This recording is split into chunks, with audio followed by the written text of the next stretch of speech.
Okay, so we're going to be doing question number 69 on Zumdahl, chapter 12, chemical kinetics.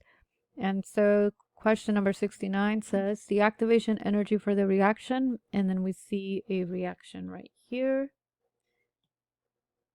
It's NO2 gas plus CO equals NO gas plus CO2 gas. So we have a couple values here. So if the activation energy is 125 kilojoules per mole, and the delta E for the reaction is negative 216 kilojoules per mole, what is the activation energy for the reverse reaction? All right. So previously, I did a problem that covered a chart looking at right here. I'm gonna highlight it, which looks at pretty much a reaction profile indicating our products and reactants.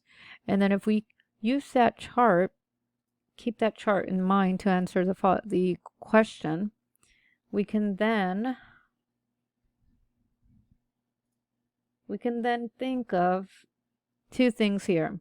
They gave us the delta E, the values for delta E, which is 125 kilojoules per mole, and they also gave us the delta E is actually negative 216 kilojoules per mole. They gave us the activation energy for the forward reaction is 125 kilojoules per mole. So we have two values. Now we just need to solve for the third value, which is the energy, the activation energy required for the reverse reaction. So in order to figure out the reverse reaction, what you want to do is you want to think of a formula that can help us set this problem up, which would be E of A, which is activation energy, denoted by reverse reaction. So I'm just going to put reverse reaction here, equals our E of A, activation energy, of the forward reaction,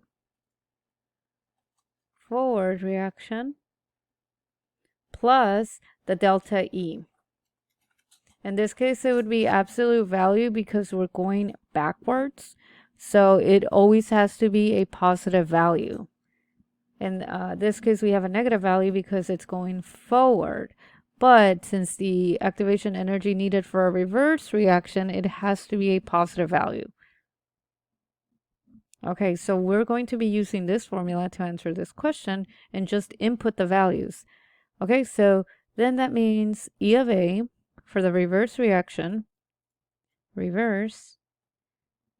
equals, and we have our E of A for our forward reaction, which is 125 kilojoules per mole, plus delta E,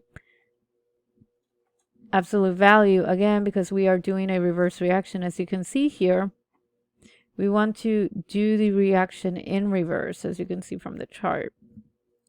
So then our delta E has to be a positive value. In this case, it's going to be 216 kilojoules per mole. And that's going to give us our total for our E of A, which is activation energy of the reverse reaction. If you put that in the calculator, we get 125 plus 216. Or you can do it in your head. That should be around 300. What is that? 341. And we have a 341 kilojoules per mole. And that is our answer.